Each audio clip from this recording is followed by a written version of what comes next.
हुए हैं, सबसे पहले हम ये कहना चाहते हैं कि एक किसी पॉलिटिकल स्टेटमेंट से जो एक दूसरी पॉलिटिकल पार्टी के लिए दिया जाए और शहर के डेवलपमेंट को रोका जाए under the name of heritage committee, मैं ये कहना चाहूँगा कि कोई पॉलिटिकल पार्टी किसी पॉलिटिकल पार्टी में कोई भी अगर वो करती है, एलिगेशन लगाती है, तो उसमें बिजनेस कम्युनिटी क्यों इसका खामियाजा भुगते। अब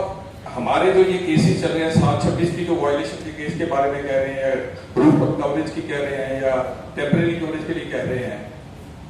वो आज का मसला नहीं है। ये मसला हमारा 2007 में 2009 में रॉड्रिक साहब के टाइम पे इसको ऑलरेडी पास किया जा चुका था और उसकी नोटिफिकेशन होनी थी। जो मसला 1995 से चल रहा है, जो जाके 2009 में पास हुआ था, उसी को लेकर अब स्टेटमेंट्स आ रही हैं कि ये किसी को बेनिफिट दिया जा रहा है। हम ये चाहते हैं कि शहर की डेवलपमेंट आपस में पॉलिटिकल पार्टियों की लड़ाई से ना उलझे, हमारी शहर की डेवलपमेंट ना रुके, हमारे काम रुक रहे हैं। अगर कोई छोटी सी स्टेटमेंट आती है तो कोई भी एडमिनिस्ट्रेशन का काम करने वाले लोग होते हैं वो वहां पर रुक जाते हैं, उससे हमारे काम का बहुत ही खर्चा हो रहा है। मैं यही चाहूंगा कि शहर की डेवलपमेंट में किसी पॉलिटिकल पार्टी का इंटरफेरेंस नहीं होना चाहिए, किसी पे एलिगेशन नहीं लगनी चाहिए, और हमारी शहर के कोई भी मुद्दे हैं, कोई मसले हैं, उसके लिए हम चाहेंगे कि डेवलपमेंट के काम में हम सभी को इकट्ठे मिलकर शहर की डेवलपमेंट काम शुरू होते हैं तो ये ऐसी स्टेटमेंट आ जाती हैं जिससे अफसर लोग भी डर जाते हैं और काम करना बंद कर देते हैं। और मैं यही चाहूंगा कि इस मुद्दे को ना उछाला जाए और शहर की डेवलपमेंट को ना रोका जाए। Thank you. अबाउट दी जो हमारे आज अखबारों में न्यूज़पेपर में आया है कि जो 7 और 26 का जो बेनिफिट है वो दिया गया है किसी मेयर साहब की मीटिंग के लिए, और उनको इस चीज का बेनिफिट दिया गया, उन्होंने इसको अपना इन्फ्लुएंस यूज करके और ये इसको काम करवा रहे हैं। हम यही कहना चाहते हैं कि we are not from any political party, हम सब शहर के व्यापारी लोग हैं, एसोसिएशन हैं। हम चाहते हैं कि आपसी लड़ाई में हमारे शहर के मुद्दों को ना बीच में घसीटा जाए और हमारे काम होने चाहिए। मोस्टली जो काम कई सालों से अटके पड़े थे, जिनको अब एडमिनिस्ट्रेशन ने काम करना शुरू किया है, उन मुद्दों को आज भी उसी बैक स्टेज पे लाके अगर किसी ने कोई स्टेटमेंट दे दी है तो एडमिनिस्ट्रेशन वहां पर मुद्दों को रोक देती है। हम यही चाहते हैं कि ऐसे मुद्दों को बीच में घसीटा ना जाए और शहर के जो डेवलपमेंट के काम है वो होने चाहिए। Thank you. दो चीजें कहना चाहूंगा। एक तो ये जो हेरिटेज वाला जो ये इशू है, हेरिटेज कमेटी जो बनी हुई है, वो उसमें सिर्फ एक तरह के लोग हैं जो हर चीज पे इनकार कर सकते हैं। कोई भी शहर की काम हो, कोई भी शहर की मेंटेन दिलाने की, क्योंकि जब 1955 में ये शहर बिल्डिंग बाई लॉ 1955-65 के बने थे, तो कितना समय हो गया है, चेंजेस करने की जरूरत है, तो इस हेरिटेज कमेटी में रिजल्ट निकल सकेगा। दूसरा, जैसे इन्होंने बात की है कि मेयर एक सिटीजन होता है, फर्स्ट सिटीजन ऑफ चंडीगढ़ कहा जाता है उसको, यदि वो हम उसके पास जाते हैं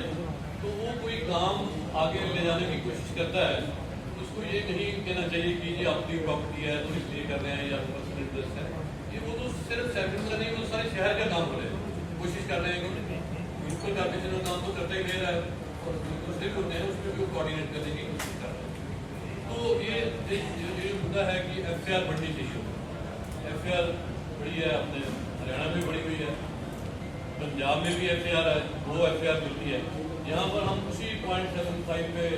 रुके हुए हैं पिछले 20-25 साल। तो वो कहते हैं कि अब FIR नहीं बढ़ सकती क्योंकि 2031 के मास्टर प्लान में लिखी जाए, तो मास्टर प्लान चेंज भी हो सकता है। जब हम कोई ये हेरिटेज कमेटी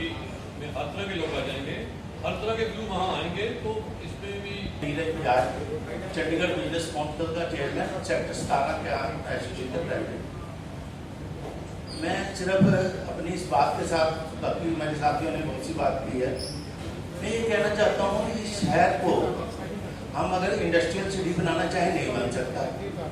और किसी तरीके की यहाँ पर अगर हम सोचें कि यहाँ पर कोई बड़ी इंडस्ट्री ले आए या कोई और काम कर नहीं होता,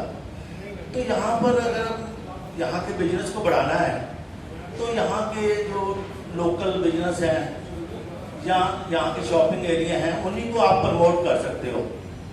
मैं पर्टिकुलर 26 और 7 के इशू पे आता हूँ कि जहाँ पर अब रेस्टोरेंट डेवलप हो रहे हैं और जिसके लिए इशू है। देखिए, चंडीगढ़ जब बना तो यहाँ पर किसी ने नहीं सोचा था कि यहाँ पर चंडीगढ़ में इतनी बड़ी संख्या में रेस्टोरेंट की जरूरत होगी और लोग इस तरीके घरों से बाहर निकल के खाना खाने के लिए फैमिलियाँ आएंगी और बाहर के टूरिस्ट,